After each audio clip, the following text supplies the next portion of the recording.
Hi friends and families. இன்றைக்கி இந்த வீடியோவில் நம்ம எதை பற்றி பார்க்க போகிறோம் அப்படின்னு பார்த்தீங்கன்னா, வில்லேஜ் ஸ்டைலில் நண்டு குழம்பு எவ்வளோ குயிக்காக டேஸ்டியாக வைக்கலாம் அப்படிங்கிறத தான் பார்க்க போகிறோம். நண்டு குழம்பு வைக்கிறதுக்கு நான் 1 kg நண்டு எடுத்துருக்கிறேன். அதை அந்த கால் இதெல்லாம் தனித்தனியாக பிச்சு வச்சுட்டு நண்டை நல்லா க்ளீன் பண்ணி அதுக்கப்புறம் நம்ம குழம்பு வைக்க ஸ்டார்ட் பண்ணிக்கலாம். இந்த மாதிரி ஸ்டைல் வந்து எங்கள் அத்தை என் ஹஸ்பண்டோட அம்மா வைப்பாங்க. அவங்க பார்த்து தான் நானே வைக்க கற்றுக்கிட்டேன்.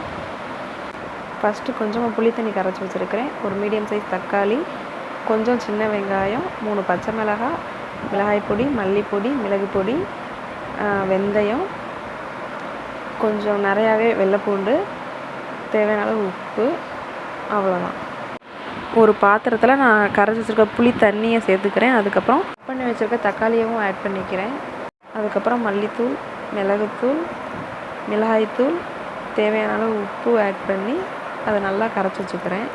இப்போ கரைச்சி வச்சுருக்க மசாலாவோட 3 பச்சை மிளகாவை ஆட் பண்ணி அதை தனியாக அங்கிட்டு வச்சுக்கிறேன்.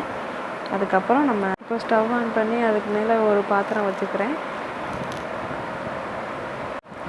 தேவையான அளவு எண்ணெய் ஆட் பண்ணிக்கலாம். எண்ணெய் நல்லா சூடானதுக்கப்புறம் கொஞ்சமாக வெந்தயம் ஆட் பண்ணிக்கிறேன். நம்ம கட் பண்ணி வச்சுருக்க சின்ன வெங்காயத்தை அதில் போட்டு நல்லா வதக்கிக்கிறேன். வெங்காயம் நல்லா வதங்கி வந்ததுக்கப்புறம் நான் கரைச்சி வச்சுருக்க மசாலாவை அதில் சேர்த்துக்கிறேன். மசாலாவை சேர்த்ததுக்கப்புறம் ஒரு தடவை மிக்ஸ் பண்ணி விட்டு மூடி போட்டு நான் மூடி வச்சிடுறேன். மசாலா கொஞ்சம் கொதித்து வந்ததுக்கப்புறம் க்ளீன் பண்ணி வச்சுருக்க நண்டை நான் அதில் ஆட் பண்ணிக்கிறேன்.